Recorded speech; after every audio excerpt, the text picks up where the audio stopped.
Bismillahirrahmanirrahim. Alhamdulillahi alamin.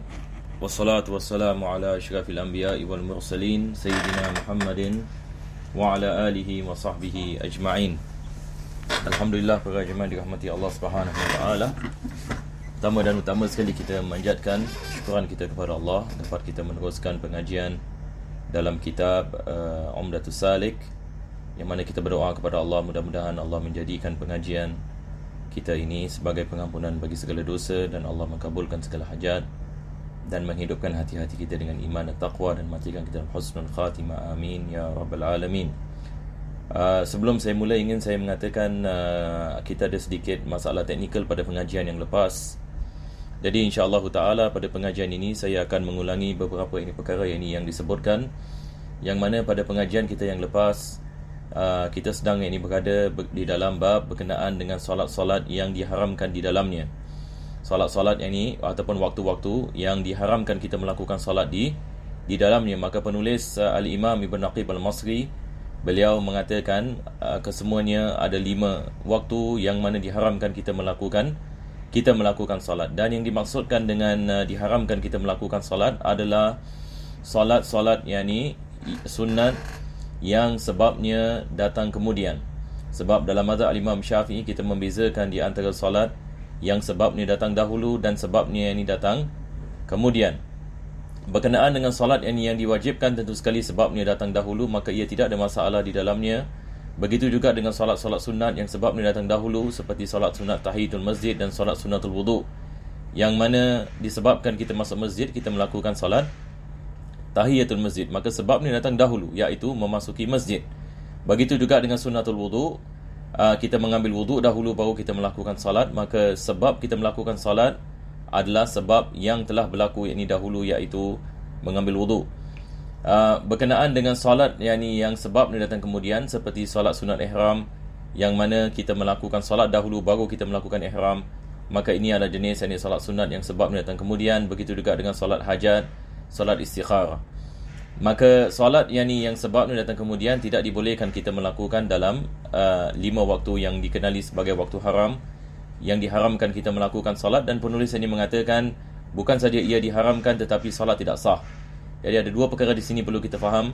Melakukan solat dalam waktu-waktu ini diharamkan, yang maksudnya dia berdosa, dan tidak sah solat tersebut.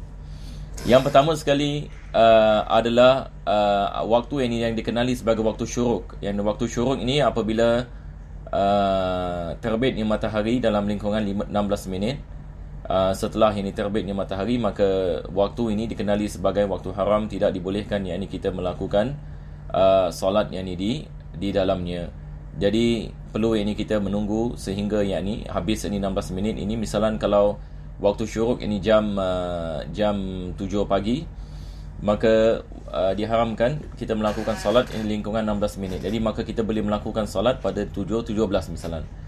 Jadi lepaskan 16 minit, sebab ini berdasarkan dengan hadis Nabi SAW, yang mana Nabi mengatakan apabila matahari naik qadra rumhin, yakni kadar satu tombak. Maka ulama kita mengatakan satu tombak dia adalah ibarat 4 darajah, dan 1 darajah adalah 4 minit, maka 4 darajah adalah 16 minit. 4 kali 4 ini kita dapat 16.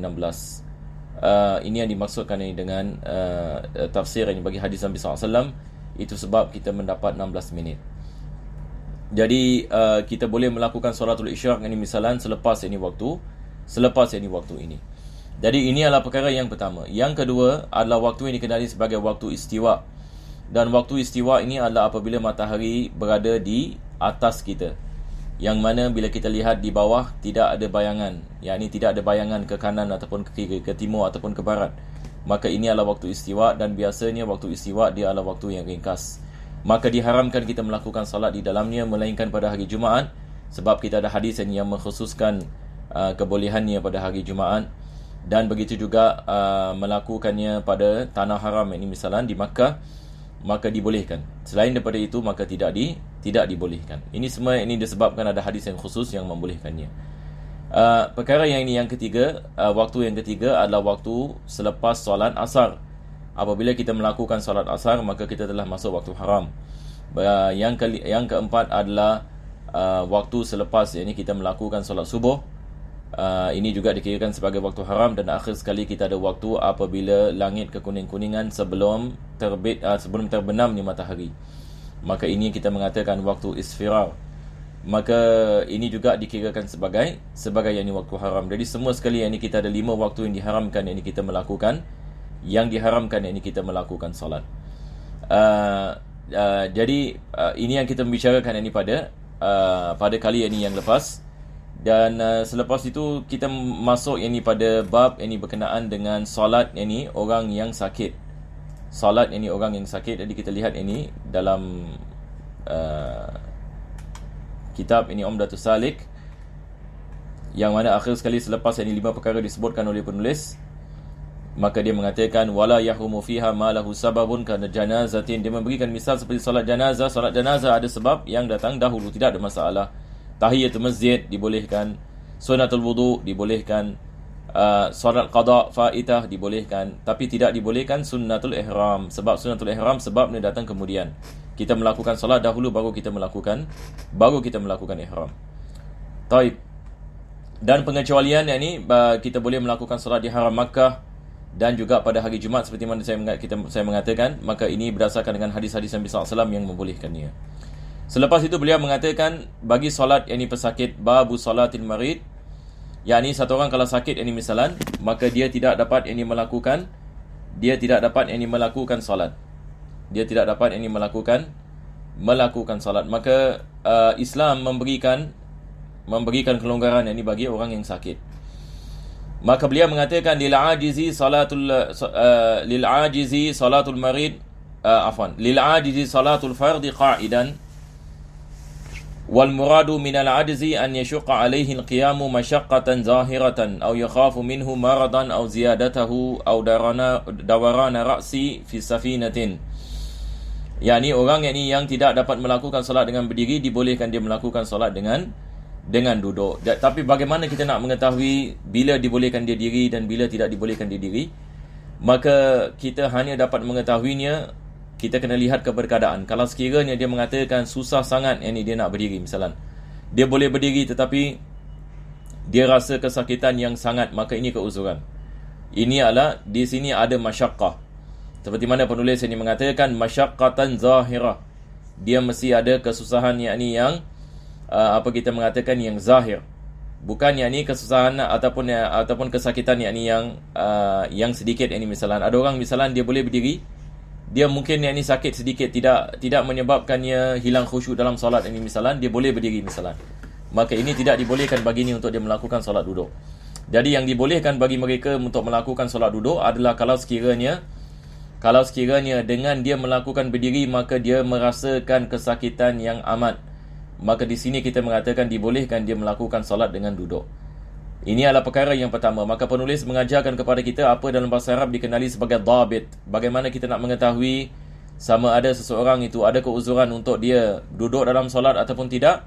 Maka dhabitnya adalah dia mesti ada masyaqqah zahirah, yakni kesakitan yang zahir, ataupun yakni satu kepayahan baginya untuk dia berdiri, dan kepayahan tersebut adalah kepayahan yang zahir, yakni bukan yakni sesuatu yang sedikit ataupun yang tersembunyi.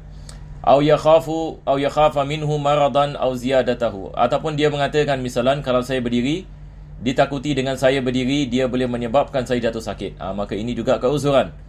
Ataupun dia boleh menambahkan penyakit. Misalan doktor mengatakan kau tak boleh berdiri. Kalau sekiranya kau berdiri, ini boleh menyebabkan tulang yakni repot yakni misalan, ataupun boleh menyebabkan penyakit bertambah misalan. Maka dalam keadaan seperti ini tidak ada masalah, tak perlu dia berdiri. Yang seterusnya dia mengatakan ataupun seseorang itu dia melakukan salat di atas kapal dan dia mengatakan kalau saya berdiri maka ini boleh menyebabkan saya pening yakni misalan. Maka di sini kita mengatakan dibolehkan yakni baginya untuk dia duduk untuk melakukan salat fardu. Jadi ini semua kita membicarakan bagi solat fardu ya. Bagi solat sunat tidak ada masalah. Solat sunat kita ada pilihan sama ada nak berdiri ataupun nak duduk. Tetapi bagi solat fardu, disebabkan berdiri ini daripada rukun solat, maka diwajibkan kita berdiri. Wa yaq'udu kaifa syaa Wayundabul iftirash, dan bila dia duduk, dia boleh duduk dalam apa saja sekali cara untuk dia duduk, sama ada duduk bersila, duduk iftirash, duduk tawarruk, duduk yang ni di atas kaki misalan. Tapi yang disunatkan adalah iftirash. Ini yang paling afdal sekali. Di sini penulis mengatakan wayundabul iftirash, yakni mandub, ini hukumnya untuk kita duduk dengan iftirash. Dan iftirash ini maksud di sini adalah seperti duduk di antara duduk apa kita mengatakan pada tasyahud awal. Yang maksudnya kedua punggung kita di atas tumit kita. Salah satu tumit kaki kanan kita ditegakkan, kaki kiri dihamparkan. Dan kedua, yakni punggung kita di atas kaki. Berbeza dengan duduk seperti tahiyat akhir misalan, kita duduk punggung kiri yakni di atas bumi.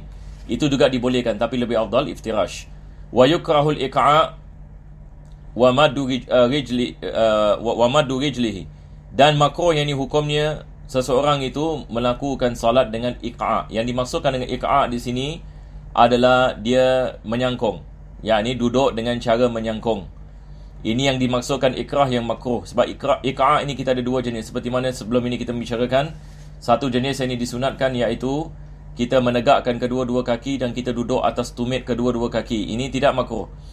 Tapi yang dimaksudkan dengan iqa' yang makruh di sini adalah dalam seseorang itu dia duduk menyangkung. Ini maksudnya dia punya lutut yang ni ditegakkan. Nampak tak? Lutut ditegakkan ke atas, dan punggungnya hampir hampir kena kepada bumi. Maka Nabi SAW melarang kita duduk seperti ini dalam salat, sebab ini duduknya anjing dan juga binatang-binatang yang buas. Maka ini adalah perbuatan yang makruh kalau sekiranya seorang itu walaupun dia ada keuzuran. Dan juga makruh kalau dia duduk dalam keadaan dia menegakkan kedua kakinya, ataupun salah satu daripada kakinya, yakni maksudnya dia tegakkan yakni kakinya. Boleh faham insya-Allah ya. Dia keluarkan kaki begitu. Maka ini juga adalah daripada makruh. Wa aqallu ruku'ihi, dan rukuk ini yang minimum muhadatu jabahatihi qaddama rukbatayhi. Rukuk ini yang paling minimum adalah kita membongkokkan ini badan kita ini sedikit, sehingga kan dahi kita ini dia sampai yang ini kepada bahagian depan yang ini lutut kita. Yang ni kalau kita duduk misalan bahagian yang ini lutut, kita kedepankan badan kita begini. Nampak tak? Yang ni sekarang yang ni kita nak melakukan yang ni rukuk, maka kita kedepankan badan kita, maka dahi kita ini dia parallel yang ni dengan hujung yang ni lutut kita. Maka ini adalah rukuk yang minimum. Dan yang sempurna adalah kita bongkokkan lagi sehingga kan dahi kita ini dia serata yang ni dengan tempat sujud kita. Jadi cuba kita bayangkan kalau kita solat duduk. Jadi kita solat duduk, kita lihat ini lutut kita di mana. Maka kita punya dahi ini yang ni apabila yang ni dia sampai yang ni kepada bahagian yang ni lutut, ujung yang ni lutut kita. Ini adalah rukuk yang minimum. Tapi yang lebih afdal adalah kita kedepankan badan kita lagi sehingga yang ni kita dapat sampai yang ni kepada bahagian yang ni tempat yang ni sujud. Maka ini adalah yang ni yang kita mengatakan yang paling afdal sekali. Fa in ajaza an ruku'in wa sujudin fa'ala nihayatal mumkin min taqribil jabahati minal ard. Kalau sekiranya dia tidak boleh rukuk ini dan sujud, kedua-duanya dia tidak boleh, maka dia menjadikan rukuknya pada yakni satu bahagian, dan dia menjadikan yakni sujudnya lebih daripada bahagian yakni rukuknya, dan ini semua balik yakni kepada kemampuannya. Tetapi yang penting adalah dia membezakan di antara had yakni rukuk dengan had sujud. Tapi kalau sekiranya seseorang itu dia tidak boleh rukuk tapi dia boleh sujud, maka diwajibkan dia sujud. Yakni misalan dia tidak boleh berdiri, misalan dia solat duduk. Jadi kita mengatakan dia baca Fatihah duduk, baca surah duduk, selepas itu dia tidak boleh rukuk misalan, maka dia rukuk dalam keadaan duduk. Seperti mana kita mengatakan yang minimum adalah dahinya sampai yang kepada paras lututnya, dan yang sempurna adalah dia sampai yang kepada bahagian yang sujudnya. Kalau sekiranya dia mampu yang melakukan sujud, maka diwajibkan dia melakukan sujud. Diwajibkan dia melakukan sujud seperti biasa. Tapi di sini penulis mengatakan kalau sekiranya sujud pun dia tidak boleh, maka dia membagikan rukuknya dan sujudnya kepada dua bahagian. Jadi bahagian yang pertama bagi rukuk, bahagian yang kedua bagi sujud. Maka dia melakukan yakni rukuknya, sama ada dia melakukan rukuknya pada bahagian yakni paras yakni lututnya dan lebih, dan apabila dia melakukan sujud, maka bahagian yakni sujudnya melebihi daripada bahagian yakni rukuknya. Jadi ini yang penulis ini mengatakan dia melakukan ini semua yakni balik ini kepada kemampuannya. Kalau dia mampu melakukan. Ada orang misalnya dia tak boleh bongkok dengan banyak misalnya. Dia boleh begini saja. Jadi apa dia buat? Dia bagi dua. Yang sedikit yakni dia melakukan rukuk, selepas itu bagi sujud dia lebihkan sikit. Sebab dia mampu begini sahaja. Tapi kalau orang yakni mampu yakni kedepankan badan dan sebagainya, badannya tak sakit sama sekali, maka dia melakukan yakni yang sempurna, yang seperti mana yakni kita membicarakan. Selepas itu ini penulis ini mengatakan fa inna ajaza au ma'a bihima, kalau sekiranya dia tidak mampu melakukan yang seperti mana disebutkan, yakni dia kedepankan badannya sama ada paras lutut, paras sujud, maka dia hanya kedepankan badannya apa yang dia mampu. Kalau sekiranya dia tidak mampu melakukan yang pertama tadi, ini seperti mana saya mengatakan tadi, dia hanya kedepankan badannya sikit bagi rukuk misalan, lepas itu lebih sedikit ini bagi sujud. Ini yang dimaksudkan dengan au ma'ah, yakni dia memberikan isyarat sahaja. Walau ajaza 'anil qu'ud, kalau sekiranya dia tidak boleh duduk sahaja, lidum malin, disebabkan ada bisul, wa nahwihi, misalan ini bahagian punggungnya sakit, misalan bahagian dubur misalan, dia tidak boleh duduk. Ada orang pula masalahnya bukan tak boleh berdiri, tidak boleh duduk. Jadi bagaimana dia nak melakukan salat? Maka di sini penulis ini mengatakan dia salat ini berdiri, yakni walaupun apabila masa untuk dia duduk, dia berdiri. Sebab ini sekarang masalahnya adalah dia tidak boleh duduk, seperti orang yang ada penyakit bawasir misalan, penyakit-penyakit yang mana seseorang itu tidak boleh duduk. Mudah-mudahan Allah yang ini memberikan kepada kita afiat insya-Allah. Ini semua adalah daripada kita mengatakan penyakit-penyakit yang kita berdoa kepada Allah, mudah-mudahan Allah menjauhkan insya-Allah taala. Dan dia melakukan salat ini dalam keadaan berdiri. Walau amkanahul qiyam